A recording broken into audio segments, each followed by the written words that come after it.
You sat down to rest. 10 minutes in, your chest tightened. A voice in your head said, "Get up, you're behind." So you did. That wasn't discipline. That was a program running exactly as designed. Most people call this a productivity problem. It isn't. It's older than your calendar, older than your job, older than the last 10 years of your life. Somewhere back there, your brain learned that stillness was not safe. And once a brain learns something like that, it does not forget it just because you grew up. This is not about laziness. It was never about laziness. Laziness is a character judgment, and your nervous system does not deal in character judgments. It deals in threat and safety. If rest triggers alarm, your brain is not broken. It is protecting you from something it once decided was dangerous. So what did it decide exactly and when? For a lot of people, the answer traces back to childhood, to a home where stillness was noticed and punished, even quietly. A parent who read idleness as disrespect. A house where being busy was the price of being left alone. A caregiver whose mood you learned to track constantly, which meant your body never fully powered down. Peter Levine, the researcher who developed somatic experiencing, describes this kind of chronic vigilance as a nervous system stuck in survival mode, unable to complete its natural cycle back to calm. You didn't choose to stay alert. Your body simply never got the signal that it was over. Think about report cards. For some kids, a good grade bought a few hours of peace. A bad one meant tension in the house for days. Rest, in that environment, was not neutral. Rest was what happened right before something went wrong. So the brain did what brains do. It built a shortcut. Stillness equals danger. Motion equals safety. That shortcut was useful once. It kept a child adaptive inside an unpredictable household. Schema therapy, developed by Jeffrey Young, has a name for the belief systems that get built this way. He calls them early maladaptive schemas. Deep patterns formed in childhood that keep operating in adulthood even after the original conditions disappear. One of the most common is what he describes as an unrelenting standard schema, the felt sense that you must always be achieving, always producing, or something bad will happen. Notice the wording. Not, "I want to achieve." Something bad will happen. That is not ambition talking. That is a threat rule wearing the costume of a personal value. For other people, the encode wasn't punishment for idleness. It was neglect during idleness. A house where nobody checked on you unless you were being useful, unless you were performing, unless you were needed for something. Stillness in that home wasn't dangerous. It was invisible. And to a child's nervous system, invisibility can register as its own kind of threat, because being unseen once meant being unprotected. Now picture the same pattern in a workplace. You finish a project early. Instead of relief, you feel exposed, like you should immediately look busy again before someone notices you have time. That is not ambition. That is the same shortcut, decades later, wearing a different outfit. Now, picture in a relationship. Your partner is calm. The evening is open. Nothing needs solving. And you feel restless, almost itchy, like something is wrong precisely because nothing is wrong. Bessel van der Kolk, in his research on trauma in the body, writes about how the nervous system can mistake safety itself for a warning sign, because safety was never reliably available to learn from in the first place. Calm feels unfamiliar. Unfamiliar reads as risk. And picture at 11 p.m., lying in bed, exhausted, and still reaching for your phone to check one more thing. Not because you're curious. Because stopping feels like letting your guard down, and some part of you is trained never to let your guard down. Now, picture the vacation you finally booked, the one you needed. 3 days in, instead of sinking into it, you feel a low, static hum of guilt, an urge to check email just once, to keep one foot in motion so the stillness doesn't fully land. Friends call this bad at relaxing. It isn't a personality trait. It's the same encoded rule, now activated by an entire week of unstructured time instead of a single evening. And picture the Sunday afternoon with nothing on the schedule. No meetings, no errands, no one needing anything from you. For most people, this would read as relief. For you, it can read as dread, a flat, formless stretch of time your nervous system doesn't know how to file. So you invent a task. You reorganize a drawer that didn't need reorganizing. You start a project you'll abandon by Tuesday. Anything to keep the stillness from fully arriving, because stillness is still underneath everything, coded as a moment right before something goes wrong. Each of these scenarios looks different on the surface.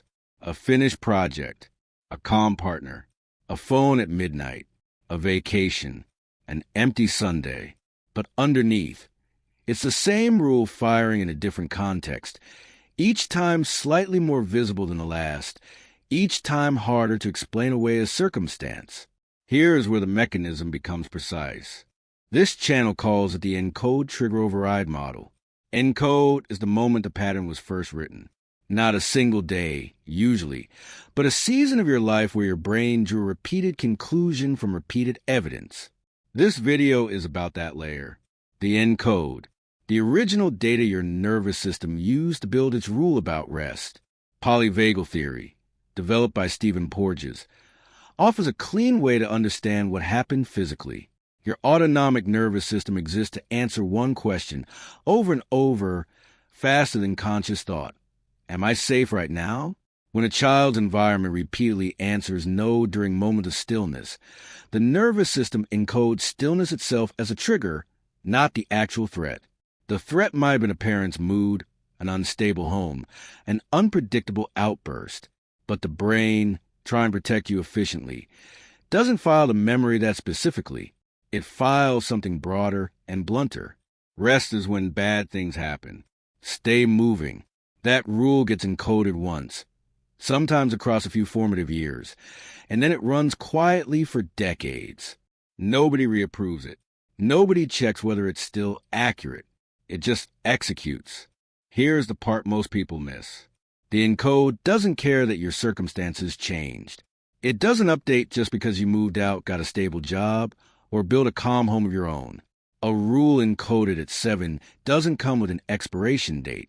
It comes with a trigger condition, and that condition can be satisfied by a Tuesday afternoon with nothing scheduled just as easily as it was once satisfied by a tense living room. The nervous system isn't tracking your current life. It's pattern matching against old data, looking for anything that resembles the original threat closely enough to fire the same response. This is why willpower has never solved this for you. You cannot argue your way out an encoded survival rule using logic, because a rule was never installed by logic. It was installed by repeated bodily experience. Telling yourself, I deserve to rest, doesn't touch it, because the part of your brain running the rule doesn't process deserving. It processes danger and safety, full stop. You could recite every self-help principle you've ever read while your chest is tight and your legs are bouncing under the table, and none of it would reach the part of you that's actually running the show. So what actually interrupts an encoded pattern? You don't erase an encode. You give your nervous system new, repeated evidence that contradicts it until the old rule loses priority. Here's a specific action.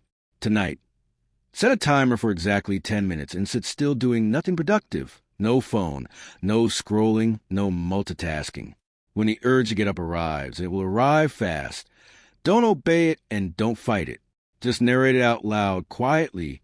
This is the old rule firing. I am safe right now. Then stay seated until the timer ends. That's it. 10 minutes once. Then again tomorrow.